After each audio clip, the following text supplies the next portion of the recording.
En estos días, hablando de hervores de sangre, ¿qué le está haciendo hervir la sangre y qué le está generando tranquilidad en evaluando estos primeros días del gobierno de Alberto Fernández?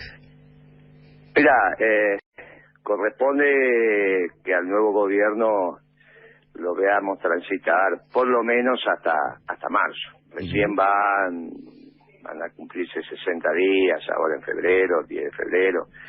Me parece que para el 10 de marzo, la segunda quincena de marzo, la suerte va a estar echada, pero por ahora me parece que hay que verlo caminar y bueno, hay que ir evaluando y en marzo tendremos un panorama contundente de lo que está aconteciendo. Es obvio, hay marchas y contramarchas como corresponde a todo nuevo gobierno, es obvio que van a tener que resolver con precisión el tema de la masa jubilatoria, o sea, de lo que los jubilados se llevan como ingreso del trabajo que han tenido durante toda su vida, porque la jubilación no es otra cosa que la retribución a un trabajador pasivo, no deja de ser un ingreso que se ganaron con su esfuerzo. Por lo tanto, de ninguna manera vos podés plantear que la masa jubilatoria que tiene que pagar el Poder Ejecutivo mes tras mes sea menor, por ejemplo, en marzo que la que pagaron en diciembre, sin el bono estamos hablando obviamente, ajustada por inflación, como mínimo. Que usted arranque por acá, Guillermo, indica que esta es una de las prioridades que usted ve dentro de tantos sectores vulnerados, justamente, en donde también alcanzan medidas más transversales como precios cuidados. ¿Qué tiene que decir al respecto? Mira, no es que arranqué por los jubilados, dije, en nuestra doctrina los únicos privilegiados son los ancianos y los niños. Y en un gobierno peronista hay cosas que no se pueden vulnerar. Entonces, te vuelvo a decir, los jubilados cobraron en diciembre un ingreso, cobraron en enero otro ingreso, vamos a ver cuánto cobran en febrero, y en marzo la cosa tiene que estar resuelta. Claro. Y de ninguna manera podés avanzar sobre el ingreso de los jubilados. Entonces, sí. La situación que describen de los fondos de garantía y de las cajas del ANSES, ¿en qué medida es un pasillo finito eso? Mirá, vos lo tenés que resolver.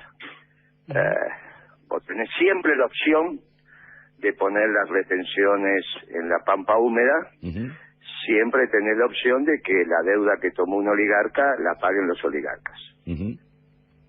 Y esa es una decisión política que se objetiva en términos técnicos con las retenciones. Ahora, son decisiones que tenés que tomar. Para un gobierno peronista, que sí, que no, que me parece, que no me parece, no, mira, entre un oligarca y un jubilado, la opción está muy clara. Tal cual. Ahora, lo vamos a terminar sabiendo en marzo, cuando te vuelvo a decir, hagamos las cuentas, veamos lo que tendría que haber cobrado un jubilado con la movilidad jubilatoria y lo que va a terminar cobrando. Si lo que tendría que haber cobrado es más que lo que cobra, estamos en una dificultad. Si lo que tendría que haber cobrado es igual a lo que cobra, está perfecto. Si es menos, esta es la historia que tenemos que resolver y donde en marzo empezamos a tener precisión sobre la política del gobierno. Ahí me gusta pensar a veces la realidad en cierta proyección y lo invito a que me acompañe, ¿no?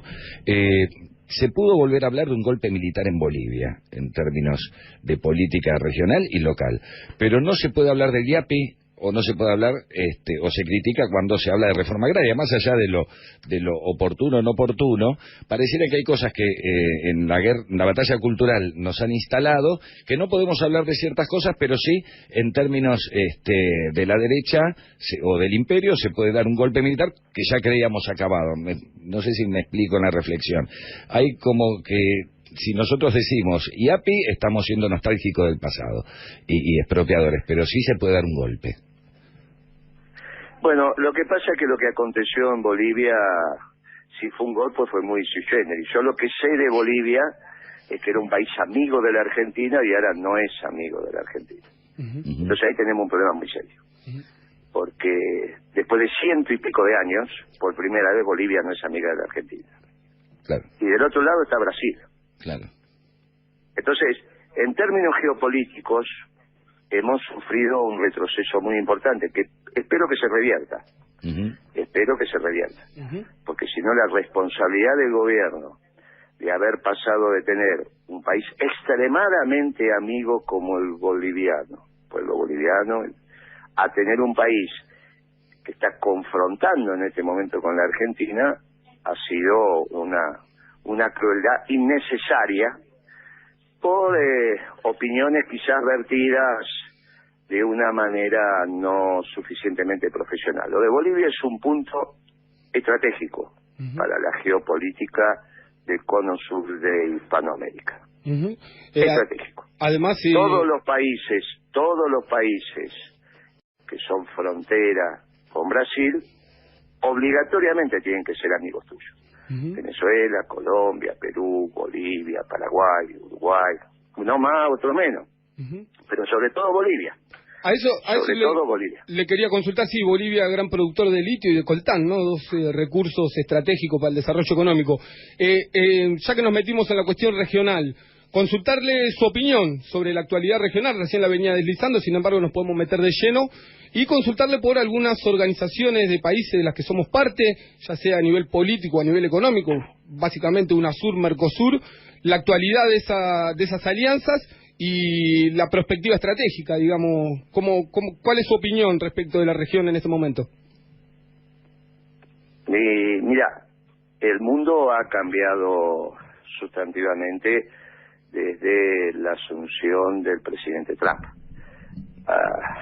Si Estados Unidos no conduce el neoliberalismo, nadie lo conduce. No vamos a pensar que los ingleses van a conducir el neoliberalismo. La primera definición ¿es Estados Unidos neoliberal? ¿Alguien puede pensar seriamente que Trump, haciendo lo que hicimos nosotros a partir del 2012, es un esquema neoliberal? Tal cual. ¿Alguien puede pensar que Trump, administrando el comercio exterior y utilizando la administración del comercio exterior para premiar o perjudicar la reconstrucción de su liderazgo a escala global, puede conducir el esquema neoliberal en Latinoamérica? Claro, en esto hay que ser razonablemente profundo en el análisis. ¿Cuál sería su definición, Guillermo? Lo de Bolivia, y no hay ninguna duda que es un gobierno nacionalista. No hay ninguna duda. Exacto. De hecho, el Tratado Transpacífico... que el modo de producción sea capitalista, y eso no hay ninguna duda, también lo es en la Argentina, no amerita decir que Estados Unidos hoy conduce un esquema neoliberal a escala global. Si algo ha dejado de ser Estados Unidos, es neoliberal. El tema es qué tipo de nacionalismo conduce. Y conduce un nacionalismo que le plantea al mundo que hay que hacer muros en vez de levantar puentes como enseña su santidad. Claro. Bien, que sea un nacionalismo de exclusión, similar al que hizo pie Bolivia con el Macho Camacho, al margen de darle identidad al Macho Camacho, es la concepción. El que hizo pie en Bolivia, bueno, claramente no nos hace a nosotros no diferenciar que hay dos nacionalismos en el mundo que están en pugna, el nacionalismo de exclusión y el nacionalismo de inclusión. El nacionalismo de exclusión empezamos a tener expresiones, también en Hispanoamérica y también en Europa. Hay que ver Polonia, hay que ver Hungría, hay que ver el norte de Italia, sectores franceses. Pero también hay una corriente del nacionalismo de inclusión, entre otros los que expresamos los peronistas. Desde esa visión es que tenemos que entender lo que está pasando en Hispanoamérica, y sobre todo en el Cono Sur. Segundo tema, Bolivia, ¿fue un tema de Trump o fue un tema de Bolsonaro? Porque si es un tema de Bolsonaro, el retroceso que ha tenido la Argentina en el Cono Sur es muy importante, por una mala lectura de lo que estaba aconteciendo en Bolivia. No es un brazo, pésima lectura de lo que estaba aconteciendo en Bolivia. ¿No es la extensión del brazo de Estados Unidos, Bolsonaro? Bueno, si lo quieren interpretar así, van a tener que demostrar en la práctica cómo se expresa eso. Porque no duda que el ministro de Economía de Brasil es neoliberal, mucho formado de Chicago. Estoy diciendo que Estados Unidos dejó de ser neoliberal. Y en todo caso, para entender la política brasilera, tendríamos que pensar que está haciendo el ejército brasilero, los cuadros del ejército brasilero. Claro. Y si son lo mismo que Bolsonaro o no son lo mismo que Bolsonaro. ¿Qué información tenemos a ese respecto, Moreno? Es análisis, bien. Es análisis. Está interesante. Yo lo que te digo a vos, yo te podría decir que quizás hoy en el ejército brasilero no hay un sentimiento anti-argentino. Bien. Esa es mi visión. Pero ahora, no es lo que quizás está pasando con el gobierno brasilero. Y hay que ver la capacidad de hegemonía que tiene Bolsonaro dentro de Brasil. Y si lo de Bolivia le permitió avanzar en la hegemonía, en la construcción de su hegemonía a Bolsonaro, o retroceder. Exacto. Y Guillermo, muy bien. Hay claramente, usted expresa claramente estas dos categorías de análisis, ¿no?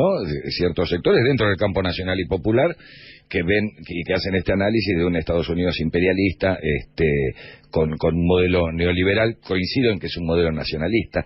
A veces jugando uno dice, si yo hubiese votado en Estados Unidos hubiese votado a Trump, ¿no es cierto? Más allá de lo que ideológicamente eso implica, sin pudor, digamos. Pero bueno, en la calle y en lo cotidiano y en lo que proyecta la realidad regional, sobre todo, nos encontramos con que hay vías de interpretación dentro del mismo campo popular, dentro del mismo peronismo. ¿Cuáles son los puentes, cuáles son los acuerdos básicos para que este frente y el campo popular no se disgregue sobre los que apuntaría? ¿Cuáles son las condiciones entre estas visiones para decir, bueno, a partir de acá, si acordamos, sigo en la mesa? Mira, para eso lo tenemos que esperar hasta marzo. Yo veo muy difícil, si la variable de ajuste son los jubilados, que puedas encontrar caminos de comunión. Ahora, hoy no se puede decir. Me parece que marzo es el punto de inflexión donde se empiezan a desandar esos caminos. Por otro lado, hoy hablábamos me parece que eso es evidente. Un peronista va a aceptar que la variable de ajuste sean los jubilados. Hoy hablamos con nuestro director del área periodística, con Gabriel Fernández, con quien has conversado muchas veces, y hablábamos desde la perspectiva sindical, ¿no? Justamente hoy los gremios se avienen a negociar en paritarias sumas fijas y no como es su costumbre defendiendo sus intereses, de hacerlo a partir de porcentajes. Esto es justamente la pata que pone el movimiento obrero para sentarse a negociar. Está el Estado que reconstruyó el Ministerio de Trabajo, haciendo lo suyo también, pero hay sectores empresariales formadores de precios que ni terminado de enfriarse la silla donde estaban sentados, que empiezan a justamente a claudicar en la negociación. ¿Cómo se labura con eso? Mira, me parece que el movimiento obrero y vastos sectores del movimiento obrero van a seguir planteando el tema de la recuperación de los ingresos salariales vía paritaria. En eso han sido muy claros. Sí. ¿Está bien? Han sido muy claros. Y en esto tenemos que ser contundentes.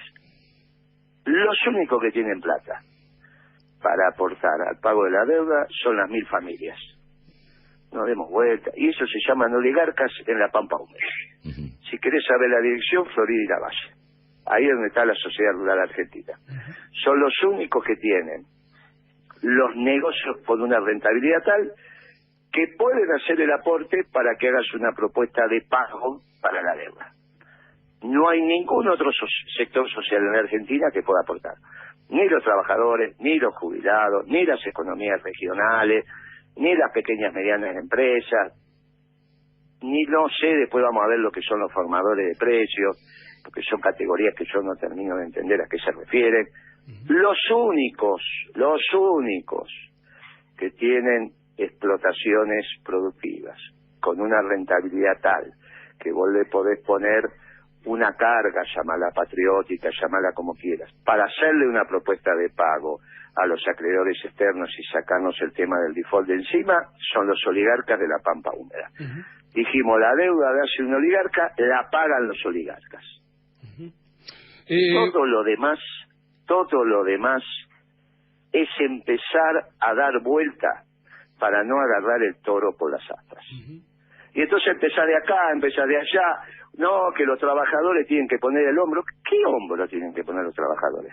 Después de 4 años de un gobierno oligarca. ¿Qué hombro tienen que poner los industriales después de 4 años de gobierno oligarca? ¿Qué hombro tienen que poner los jubilados? Los únicos que tienen que ponerla una arriba de la otra son los oligarcas. Como definió Perón siempre, el antipueblo o la antipatria. ¿Cuál es el rol definió con precisión la contradicción fundante de la Argentina. ¿Cuál es el rol de la militancia en señalar el camino? Yo creo que leí por ahí una consigna, empujar sin romper, ¿no? ¿Cuál es el rol de la militancia en la calle, la militancia sindical, de las organizaciones sociales, de la Libre del Pueblo, en este momento en el que hay que expresar ese 25% de poder que representa el pueblo movilizado, ¿no? Mira, la verdad que está bien la consigna, está muy bien, siempre que la dirección sea la adecuada. ¿O vas a empujar si le ponen la mano en el bolsillo a los jubilados? No, claro. Sí, bueno, entonces, el tema es que estamos llegando a marzo y las definiciones hay que empezar a tomarlas. Y esa es una definición contundente. Ya en febrero tenés que pagar las jubilaciones. Muy bien. El jubilado que tenía la mínima en diciembre, le diste 5.000. ¿Hola? Sí, escuchamos acá, perfecto. Estamos escuchando atentamente. No, perdón, porque había se ve que está entrando un llamado. El jubilado que tenía la mínima y cobró 19 en diciembre porque le diste el bono de 5. Se lo volviste a dar en enero. En febrero, ¿cuánto va a cobrar? Yo te pregunto a vos, ¿cuánto va a cobrar?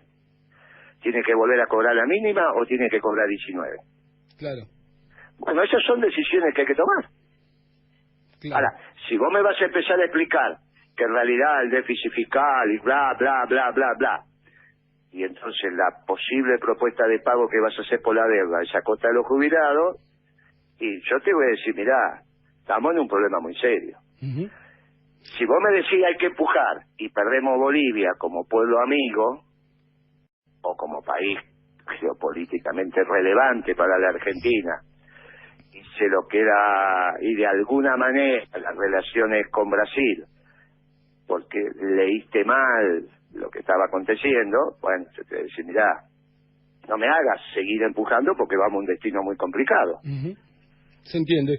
Si vos en vez de generar un esquema peronista, me generás un esquema socialdemócrata, yo te voy a decir, mirá, no me hagas seguir empujando. Ahora, lo sé, no lo sé, en marzo lo vamos a saber. Porque en marzo el cuadro ya va a estar dibujado y solamente va a hacer falta colorearlo.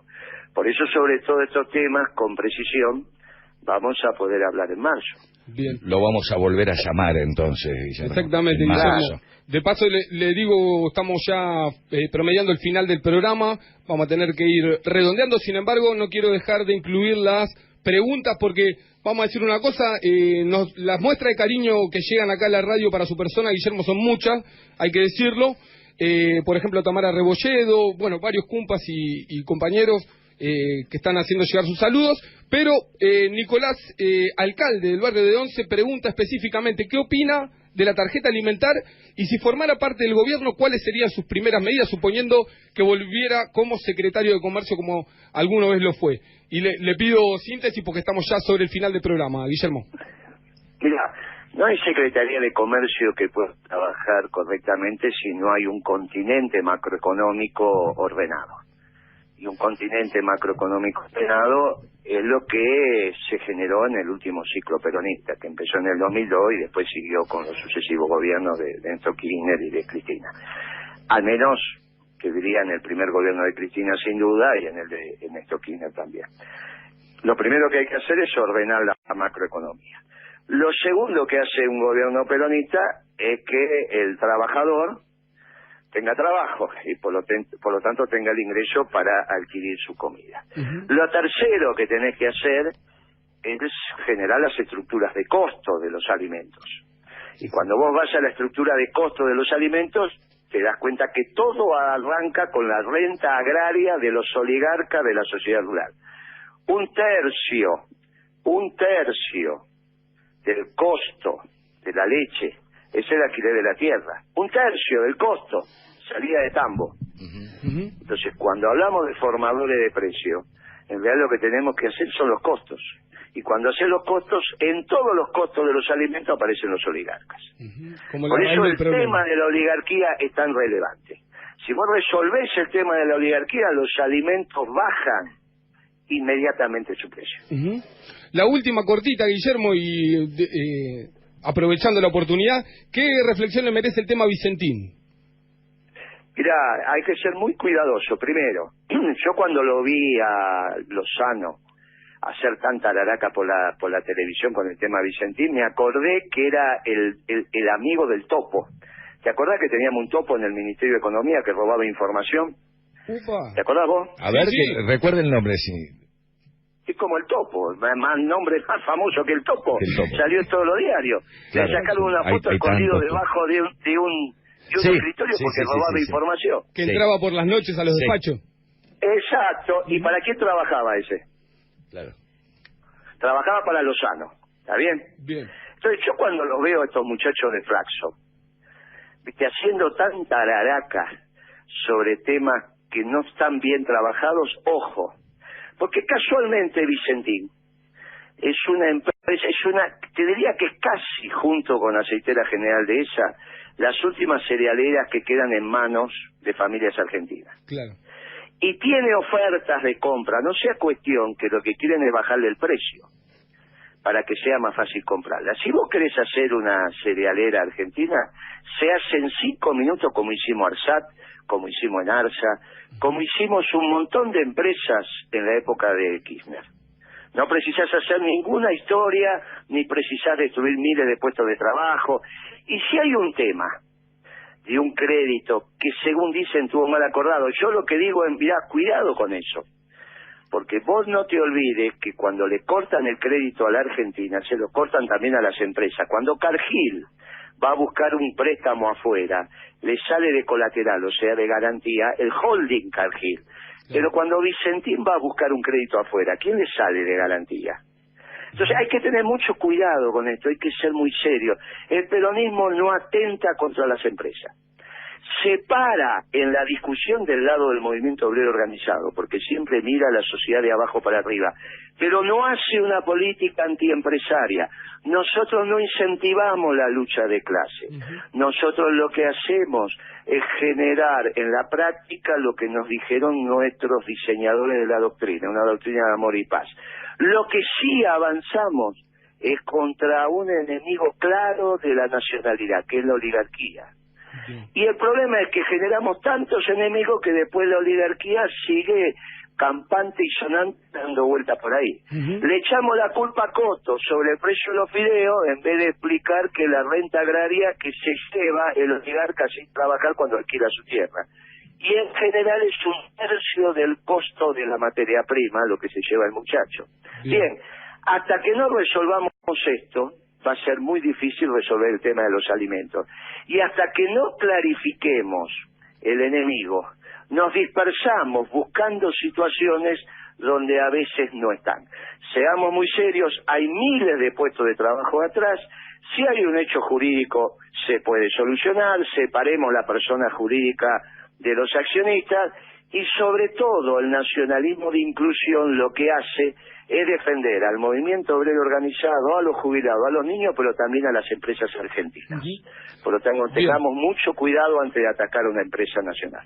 Guillermo Moreno, le queremos agradecer profundamente la posibilidad que nos dio de conversar con usted y esperemos tenerlo nuevamente dentro de poco, quizás en marzo, para empezar ya a hacer un balance con las cartas sobre la mesa. Nos dejó una cantidad de material para la discusión que, bueno, gracias por hacernos laburar. No, gracias a ustedes y nos vemos y les mando un fuerte abrazo peronista a ustedes y a todos los oyentes. Gracias por el llamado.